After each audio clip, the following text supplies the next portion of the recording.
Are they all going to get round? Mansell gets away beautifully. And there's somebody stuck. It looks like Gerhard Berger. It is. Gerhard Berger has fluffed the start. Something's happened to him. He's in trouble already today, and he was in dreadful trouble yesterday, but got away, and he's out of the Belgian Grand Prix as the race started. Ayrton Senna through Eau Rouge, now the climb up towards Kemmel. This is the 195-mile-an-hour stretch, and Senna is in the lead ahead of the two Williams, and that is one of the Benettons. It's Mika Häkkinen. Mika Häkkinen streaming up. Ayrton Senna leads. Nigel Mansell second. Patrese is third. Alesi is fourth. Senna leads. Mansell pressing very hard indeed. Riccardo Patrese up from fourth on the grid, and they come up to the bus stop. Very tricky left hand here. Then right, tiny little short straight. Right and left again. Patrese, the first three are building up, and it's Schumacher in fourth position in the Benetton, and that is Berger's car stuck by the grid. I'm surprised they haven't got it out, and we are now on the second lap out of 44, and Mansell going for it. Now he challenges. Is he through at the bus stop? Yes, yes, Mansell is absolutely together. They're coming down to the left-hander now. Mansell leads, Senna second, Patrese third. Well, Michael Schumacher was absolutely awesome in the wet yesterday. He was going through the Blanchimont section without even lifting, and he was the only one who was doing that. He is absolutely fearless.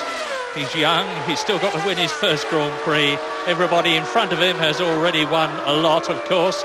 Nigel Mansell, Riccardo Patrese and Senna. And the two Williams are indisputably pulling away from Senna's McLaren now. And Schumacher is indisputably pushing Ayrton Senna for third position. Riccardo Patrese now leads Ayrton Senna. We are on lap 4, 1/11th distance. Riccardo Patrese leading as he did in Hungary. Senna up to second place. Mansell will be starting his charge, and Nigel Mansell rejoined in about 8th place. The race leader, Riccardo Patrese, is into the pits to change his tyres. So Ayrton Senna will take the lead. It's all changing at the front all the time. It's a fascinating race already. And Riccardo Patrese seems to be taking a long pit stop.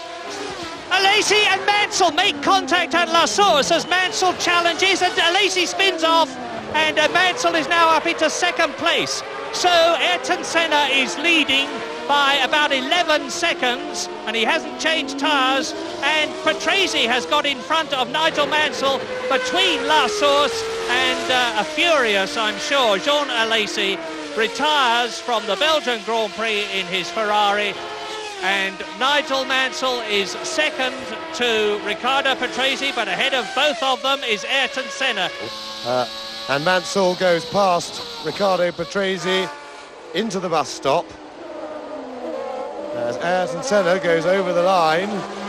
As Senna and Mansell go together into Blanchimont, followed by the Williams of Riccardo Patrese, and Mansell's got the superior grip and drives past Senna, who has to give way at the bus stop. Nigel Mansell is back in the lead on lap 11 out of 44. You're with Riccardo Patrese now, looking at the second place McLaren Honda of Ayrton Senna as they come round the right-hander, and up to second place goes the second Williams of Riccardo Patrese. Michael Schumacher, there's Schumacher again trying, only 23 years old. This is the only Grand Prix he's driven in twice, and this surely is it. Yes, past goes the Benetton, down to fourth position, down to fifth position goes Ayrton Senna. And off the road goes Michael Schumacher, regained it, didn't hit anything. Martin Brundle goes through into third place. He nips through, and once again the two Benettons tied together, and Schumacher fighting back instantly. And we're on lap 31.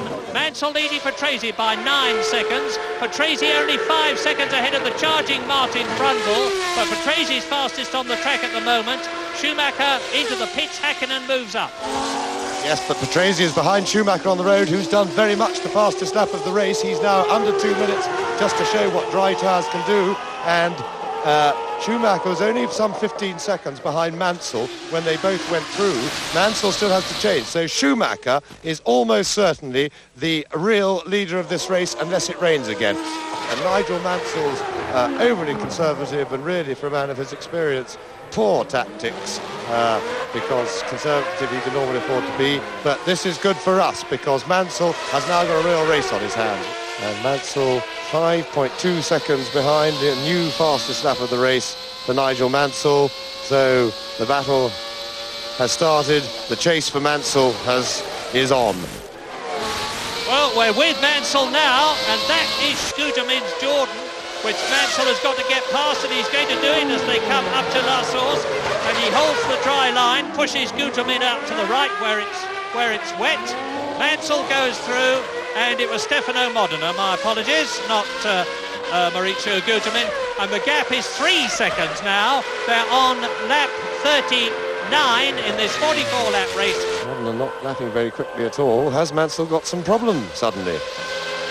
And engine, there's a misfire, a horrible sound from Mansell's engine, lost power, the gap's out to 15 seconds. Schumacher, a new lap record, and he's really clear.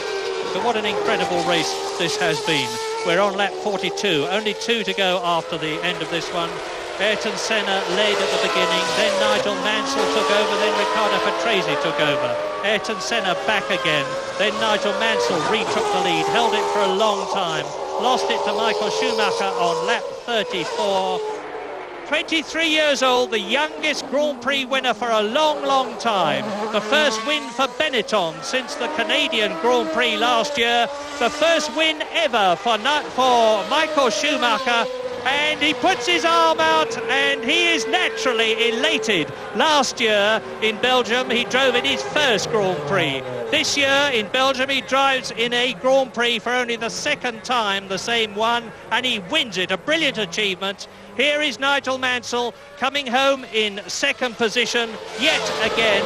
I'm really happy that I didn't win the race because of accidents or somebody has I would say a problem on the car or whatever reason, or fall out. I really won this race by myself and by the team. Everybody did a fantastic job. I really have to say, like I had the car today. It wasn't actually in the qualifying that good as it was in the race, and that was unbelievable. And I have to say thank you to the team. I must admit I was looking forward to the last 7 laps, but alas, I think the whole left-hand bank of the exhaust system fell off the car, and I lost something like 1,400 revs down the straight, so I was still going flat out, and yet I lost about 5 seconds a lap. So we were very lucky to finish, and I was very pleased for that, and I believe that Riccardo, the last few laps, had the same problem. But it was a great race. It was a great race for him to win.